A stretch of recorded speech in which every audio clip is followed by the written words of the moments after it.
நீங்கள் பார்த்துக் கொண்டிருப்பது நமது கேப்டன் டிவி. இளைஞர்களின் இதய துடிப்பு. வணக்கம். இந்த நிகழ்ச்சியில் நிறைய நல்ல விஷயங்கள் பார்க்க முடிஞ்சது. முதல்ல நம்ம இயக்குனர் ராஜவேல் கிருஷ்ணா தான் தாய் தந்தைய மேடைக்கு அழைத்து அவங்களோட ஆசீர்வாதம் வாங்கினார். தெய்வத்தோட ஆசீர்வாதத்தை விட பெற்ற அப்பா அம்மா ஆசீர்வாதம் தான் சிறந்தது. ஏன்னா அவங்க தான் வாழும் தெய்வம். அவங்க தான் மனப்பூர்வமா உண்மையான மனசோட முழு ஆசீர்வாதம் கொடுக்குறவங்க பெத்த அம்மா தான். பெத்த அம்மா அது காலை தொட்டு வணங்கினாலே போதும், வாழ்க்கையில் முன்னேறிடலாம். ராஜவேல் சார் ஏன்னா இது இப்போ ரொம்ப இல்லாமல் போச்சு சமூகத்தில். இப்போலாம் பசங்களாம் இப்போ தன்னுடைய பிறந்தநாள் கூட அப்பா அம்மாக்கள்லாம் விழுகிறதில்ல. ஹாய் ஹாய் தான். இப்போ அது கலாச்சாரம் ரொம்ப மோசமாகிட்டு இருக்கு. அது என்னன்னா பெரியவங்க காலில் விழுகிறது ஒரு அவமானம் நினைக்கிற மாதிரி இப்போ இந்த காலகட்டம். நம்ம காலை தொட்டு கும்பிட்டோம்னா நம்ம தாழ்ந்துருமோ இல்லை. யார் ஒருத்தர் பெரியவங்க காலில் குனிஞ்சு கும்பிட்றாங்களோ அவங்க வாழ்க்கை உயர்ந்துருவான். இவங்கெல்லாம் எவ்வளோ நினச்சா அப்படியே தான் இருப்பான். அதனால் ஆசை ரொம்ப முக்கியம்.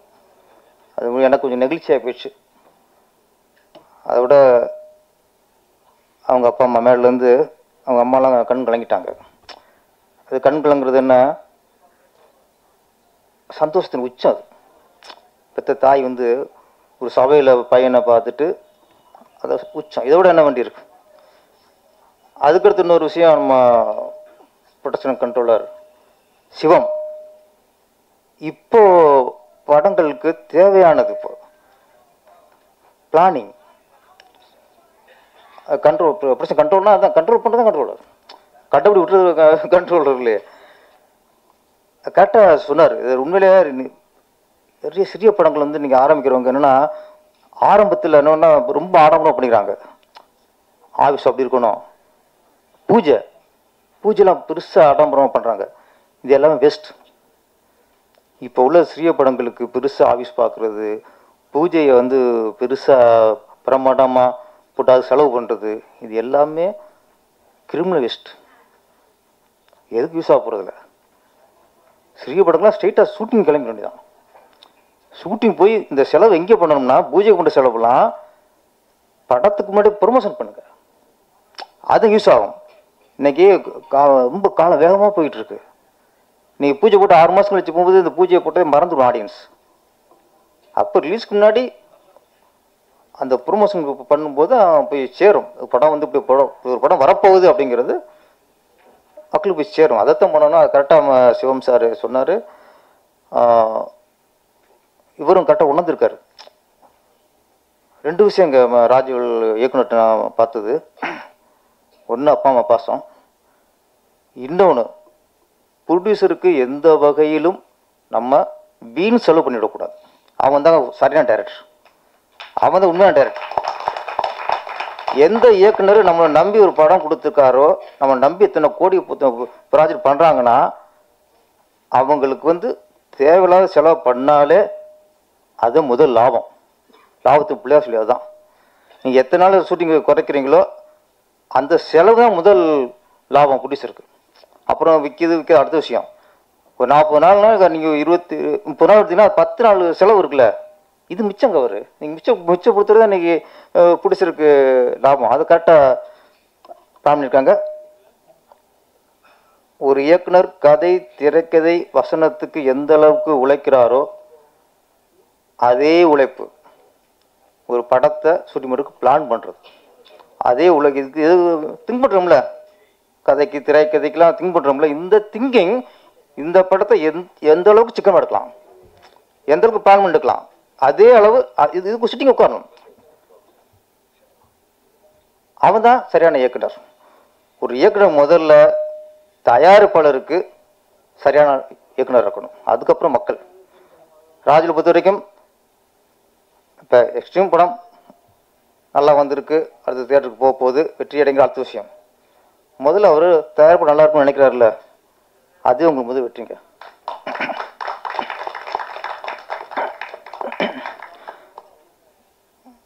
நிறைய பேர் பேசிட்டு போயிட்டாங்க, நம்மளை கடைசி விட்டாங்க. ஆமாம், இயக்குனர் உதயகுமார் சார், அவர் ரேவதியை கதாநாயகியை வச்சு படம் பண்ணியிருக்கிறாரு, குஷ்பு கதாநாயகி வச்சு படம் பண்ணியிருக்கிறாரு, மீனா கதாநாயகி வச்சு படம் பண்ணியிருக்காரு, நதியா.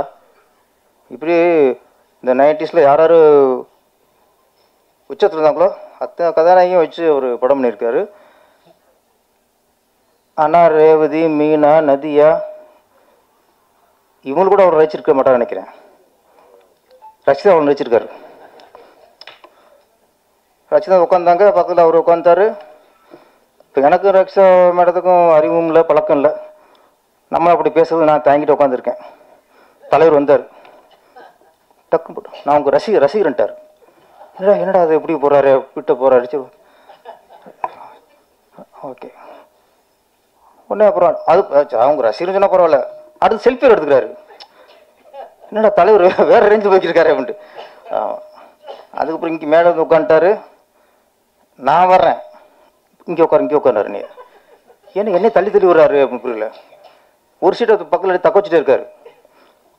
அப்புறம் ரஷ்யா வந்தோடனே நீ இங்கே உட்கார்னாரு. அடாப்பா, இதுக்கு தான் என்ன தள்ளி விட்டலான்ட்டு. ஆமாம், அந்த அளவுக்கு. இப்போ இவர் சொன்னார், டைரக்டர் ராஜவேல், நாங்கள் ஷூட் பண்ணும்போது மானிட்டரில் பார்ப்போம். மானிட்டரில் பார்க்கும்போது இந்த பொண்ணுக்கு கண்ணு சூப்பராக இருக்கா, பவராக இருக்குது, அப்படி இருக்குன்னு நான் சொன்னேன்னாப்ல. நீங்களாம் கேமரா வழியாக மானிட்டரை பார்த்தேன் கண்ணை பவர் தெரிஞ்சிட்டியே. உதயகுமார் சார் பார்த்தீங்களா, ஸ்ட்ரெயிட்டாக பார்த்தியா அந்த பொண்ணு கண்ணு அப்படின்ட்டார். அதான் சீனியர் தான், ஜூனியர் தான். இல்லை அதெல்லாம் அவர் அவங்களுக்கெல்லாம் பெரிய இயக்குறதுலாம் பார்த்தோன்னே கணிச்சிருவாங்க. ஒரு பொண்ணுக்கு கண் எப்படி இருக்கு, ஃபேஸ் கிட்ட எப்படி இருக்கு, அது சொல்லுவார் கம்பீரமாக இருக்குன்ட்டாங்க. எல்லாமே ஒரு சீனியர் இயக்குனர் சொல்லும்போது அது சரியாக தான் இருக்கும். நம்ம அவர் வாக்குப்படி, அவர் ஆசிரியப்படி இங்கே இன்னும் பெரிய லெவலுக்கு வரணும். அப்புறம் இந்த படம் பாடல் சிறப்பாக இருந்தது, எடிட்டிங் எல்லாமே சிறப்பாக இருந்து, ட்ரெயிலர் ரொம்ப சூப்பர். படத்தோட ஓரளவு யூகிச்சது கண்டென்ட்டு ஒரு பெண்களுக்கான ஒரு விஷயந்தான். ஆமாம், பெண்களுக்கு விழிப்புணர்வு உருவாக்கலாம், பெண்களுக்கு ஒரு பாதுகாப்பாகவும் இந்த ஒரு படம் இருக்கலாம். சுற்றி என்ன ஒரு நல்ல விஷயத்த இந்த டீம் சொல்ல வந்திருக்கு. நம்ம பெண்கள் இன்னைக்கு சொல்கிறோம், இன்னைக்கு ஆணுக்கு நேராக பெண்கள் வந்துட்டாங்க. எல்லா வகையிலும் இன்னைக்கு எந்த வகையிலையும் ஆண்களுக்கு பெண்கள் குறைஞ்சதில்லை. நாங்கள் ஃப்ளைட் ஓட்டுறோம், சிஎம் ஆயிட்டாங்க, பிரதம மந்திரி ஆயிட்டாங்க, கலெக்டர் ஆயிட்டாங்க, எல்லாம் ஆயிட்டாங்க. ஒத்துக்க முடியாது தான். ஏன்னா இன்னைக்கு ஆண்களோட சில விஷயத்தில் அவங்க பெண்கள் கொஞ்சம் மேலே தான் இருக்காங்க. ஆனால் ஒரே ஒரு விஷயம், இன்னைக்கு பேப்பரை பார்த்தா, நியூஸை பார்த்தா, இந்த பாலியல் தொல்லை, பலாத்காரம் இது அதிகமாகிட்டே இருக்கு. மற்ற வகையில் ஆண்களுக்கு நிகராக பெண்கள் இருக்கும்போது அவ்வளோ உயர்ந்துட்டாங்கும் போது இந்த இது மட்டும் ஏன் வந்துட்டு இருக்கு? என்ன காரணம்? இப்போ கொஞ்சம்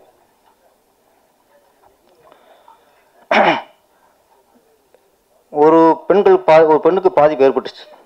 ஒன்று பலாத்காரம் பண்ணிட்டாங்க, ஒரு பாலியல் தொல்லை பண்ணிட்டாங்க, இது பண்ணிட்டாங்க. நம்ம என்ன சொல்கிறோம்? சட்டம் ஒழுங்கு சரியில்லை, போலீஸ் சரியில்லை, அரசாங்கம் சரியில்லை, நீதிமன்றம் சரியில்லை. ஒன்றே நம்ம புரிஞ்சுக்கணும். ஃபஸ்ட்டு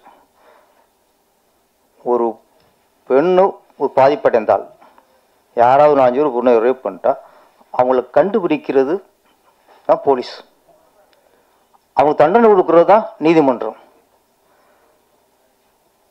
தன்னை ஒரு பொண்ணு தன்னை காப்பாற்றிக்கிறது அவங்க கையில் இருக்கு. போலீஸ் காப்பாற்றிக்க முடியாது, போலீஸ் செக்யூரிட்டி வந்து இருக்க முடியும். அப்போ இந்த சமூகத்தில் இவ்வளவு செய்தியில் வரும்போது நம்ம போலீஸை குறை சொல்லியோ நீதிமன்றத்தை குறை சொல்லியோ அரசாங்கத்தை குறை சொல்லியோ பிரயோஜனம் இல்லை. தவறு நடந்தால் கண்டுபிடிக்க தானே போலீஸு, தண்டிக்கிறது தானே போலீஸு. தண்டிச்சுட்டா பாதி போயிருமா? அப்போ இந்த பெண்கள் வந்து முதல்ல நம்மளை நம்ம காப்பாற்றிக்கணும், நமக்கு நாம தான் பாதுகாப்பு இருக்கணும்.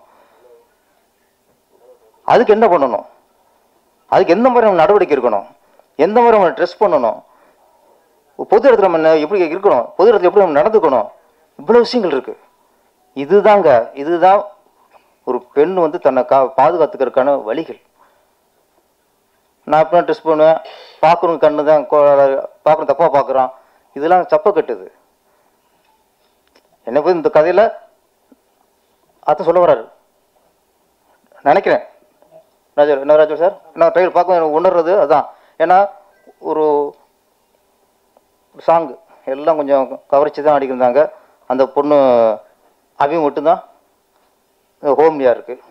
சில இடங்களில் சிலதுக்கு டேஸ்ட்டு ஹோம்லியாயிரும், ஹோம்லியை பிடிக்கும்.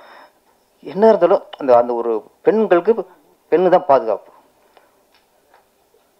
ஒரு விஷயம் இப்போ எக்ஸ்ட்ரீம் ஒரு நல்ல விஷயம் சொல்லுதுங்க. சினிமா வந்து நம்ம இந்த உலகத்துல இந்த நாட்டிலே சரி மிக உயர்ந்த ஒரு சாதனம் சினிமா.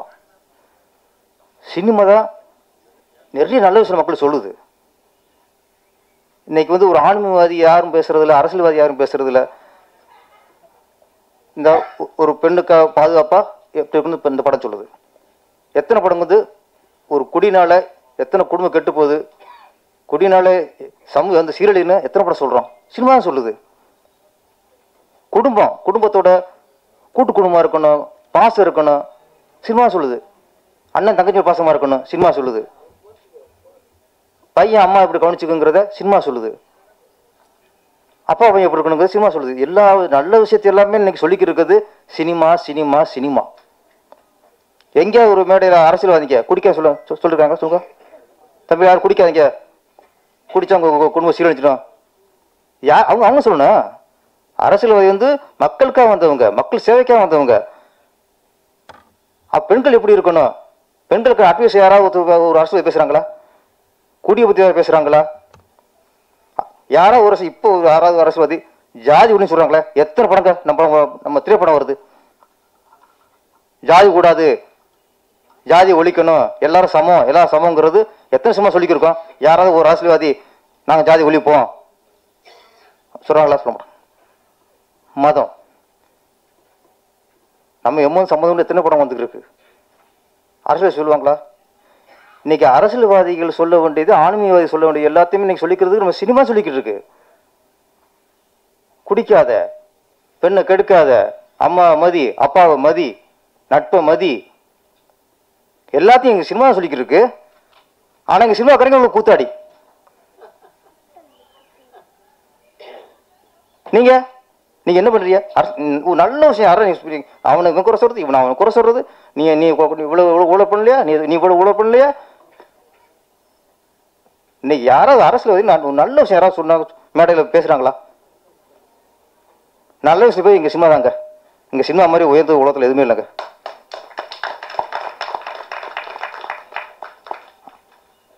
ஒரு அரசியல்வாதிகள், அரசியல் குடும்பத்தில் வந்து அரசியல்வாதிகளோ எங்கள் சினிமாவுக்கு வருவாங்க, நடிப்பாங்க, பண்ணுவாங்க. யாராவது சினிமா அரசியல்வாதி நடிக்க வரணும்னு கேட்க மாட்டோம். நாங்கள் கேட்குறோமா? எத்தனை காலமாக நம்ம எத்தனை அரசியல் வந்திருக்காங்க, கேட்க மாட்டோம். ஆனால் சினிமாவில் இருந்து ஒருத்தர் அரசியல் போயிட்டா கூத்தாடியாக வராங்கிறது. அப்போ அரசியல்வாதி நீங்கள் நடிக்க வந்தால் நாங்கள் ஏற்றுக்குவோம், சினிமாக்காரன் அரசியலுக்கு வந்தால் நீங்களை ஏற்றுக்க மாட்டீங்க. உதயகுமார் சொன்னார்ல, சினிமாக்காரன் எதுக்கு எதையும் என் பிள்ளைங்க ஏன் கூச்சல் புரிய, ஏன் இவ்வளோ கட்டம் கட்டுறீங்க? நான் எதுக்கு சொல்றேன்னா, நாங்கள் நல்லது சொல்கிறோம். இன்னைக்கு ராஜுவில் சொல்கிறாரு, பெண்ணை நீ பாதுகாப்பாரு, ஒரு பெண்ணு பாதுகாப்புக்கான ஒரு படம் தான் இந்த படம். இதை நீங்கள் சொல்கிறீங்களா? நம்ம கூத்தாடுக்கு தான் இப்போ இல்லை, இந்த கூத்தாடிங்கிற வார்த்தை இப்போ இல்லை. இது காலங்காலமாக கெட்டுதான் இருக்கும். ஆனால் ஆண்டுகிட்டு தான் இருப்போம். கலைஞர் முதல்ல கூத்தாடி, நாடகத்தில் முதல்ல பெண் வேஷம் போட்டார். எம்ஜிஆர் கூத்தாடி தான். நாங்கள் கூத்தாடி பெருமையாக சொல்லுவோம் நாங்கள், ஏன்னா நான் நல்லது சொல்லிக்கிருக்கோம். எம்ஜிஆர் சொல்ல எம்ஜிஆர் என்ன எம்ஜிஆர் படம் பார்த்து எத்தனை பேர் தாய்ப்பாசம் வந்துச்சு, எம்ஜிஆர் படத்தை பார்த்து எத்தனை பேர் அம்மா காலில் விழுந்து கும்பிட்டான், எம்ஜிஆர் படத்தை பார்த்து எத்தனை பேர் அம்மா தெய்வம் நினைச்சான்.